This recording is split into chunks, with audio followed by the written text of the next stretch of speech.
Donc nous connaissons le coronavirus. Mais on ne connaissait pas le 19 qui est apparu en Chine et qui est très violent, très virulent. Et les scientifiques pensent que c'est parce que ce corona-là est passé de l'animal à l'homme.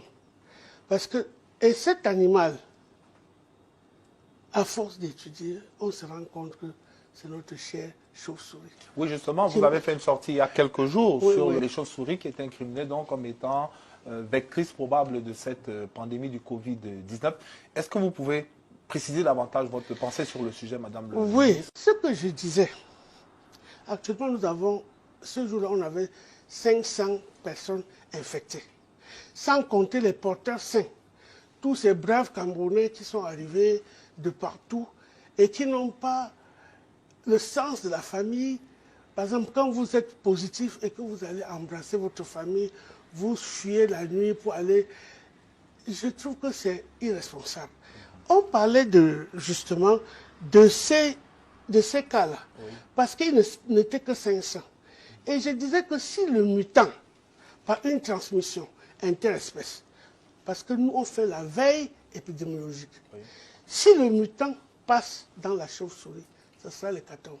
Parce que nous avons 500 000 chauves-souris identifiées dans la ville de Yaoundé. Parce que peut-être vous avez vu les voir, nous les avons même attirés ici pour mieux les étudier. Quand nous avons besoin de les sérums, nous avons des pièges chez nous là. On les attrape. Des fois, on en attrape même 400, quand on a besoin de 400 sérums. Bon, c'est ça que j'ai dit. Alors, avant les chauves-souris, on a incriminé le pangolin. Oui. Est-ce à dire qu'aujourd'hui, le pangolin est innocenté? C'était plus la rumeur. Hein. La rumeur, je voudrais dire ici que tout ce qui est commentaire des commentaires, rumeurs, tout ça, c'est pas la science. La science, c'est les faits. Les faits prouvés. Et les faits sont têtus. Si nous allons maintenant à l'IMPM, on prend les tubes, vous verrez des coronas, dans les sérums des chauves-souris. Ce qui s'est passé en Chine, c'est qu'ils ont des grands marchés d'animaux sauvages. Donc, que celui-là ait mangé un pangolin qui a été infecté par la chauve-souris, bon, les études ne sont pas tout à fait claires. La chauve-souris étant un porteur sain, si nous transmettons notre corona-19 à la chauve-souris, ça ne sera plus seulement une crise sanitaire, ça va être une hécatombe. Et nous demandons donc à nos populations de cesser pendant un certain temps de manger les chauves-souris, de manger les serpents, de manger tous ces reptiles, de manger les civets, parce qu'on ne sait jamais. Après le confinement de ces animaux, on peut les confiner aussi, envoyons-les dans leur forêt, ils seront très heureux. Après un certain temps, on peut revoir. Mais sur le plan, ce n'est que sur le plan culturel qu'il faut manger cet animal-là. Je ne sais pas si c'est meilleur que la viande de bœuf, mais on ne peut pas tuer toute une population parce qu'on aime manger son pangolin ou sa chauve-souris. Cette fois-ci, mes chers frères, je voudrais les prier de suivre à la lettre les prescriptions gouvernementales et les prescriptions de l'OMS. Parce que le virus-là, si ça prend Manu Dibango en premier, qui a été taillé comme un bloc, ça veut dire que ça peut prendre tout le monde. Vous avez appris, ça prend les ministres, ça prend les pousseurs, ça prend tout le monde. Donc nous devons changer... Même le personnel médical. Et c'est ça qui est dramatique. Si ça prend notre personnel médical, on est tous morts. Parce que qui va nous soigner?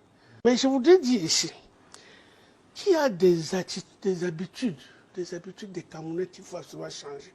Par exemple, se couper une bière, comme nous disons là. On coupe la bière, on donne à l'autre. Pendant cette période, c'est strictement interdit. Il ne faut plus s'embrasser n'importe comment.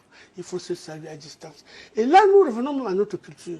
Parce que quand j'étais petite, on ne s'embrassait pas à tout bout des champs. Ouais. Je sais qu'au village, on s'arrêtait, on saluait et effectivement, on discutait un peu. Maintenant, il ne faut plus se serrer la main. Il faut se laver avec le savon. Même ce qu'on appelle savon macabo. Ça peut très bien aller avec un peu d'eau. Je ne sais pas pourquoi les gens veulent absolument manger les chauves-souris. Ils peuvent manger autre chose. Sur le plan d'apport protéinique, je ne pense pas que c'est ça qu'il y a. Nous avons des grands éleveurs au Nord Cameroun. Dans notre pays, l'élevage, c'est quelque chose qui est très bien fait. Avec une grande diversité. Avec des grandes diversités. Donc on peut laisser pour le moment au moins les animaux sauvages tranquilles. je lance un appel ici. S'il y a justement un praticien qui pense qu'il a guéri 2, 3 personnes avec certains produits, contre même une grippe banale, il faut qu'il vienne nous trouver. Praticien différent des charlatans, évidemment. Les charlatans, nous les reconnaissons de très loin, parce que nous voulons, quand vous apprenez un produit, nous faisons la taxonomie, on voit si vous nous amenez les herbes, on saura que c'est les herbes, on connaît les familles.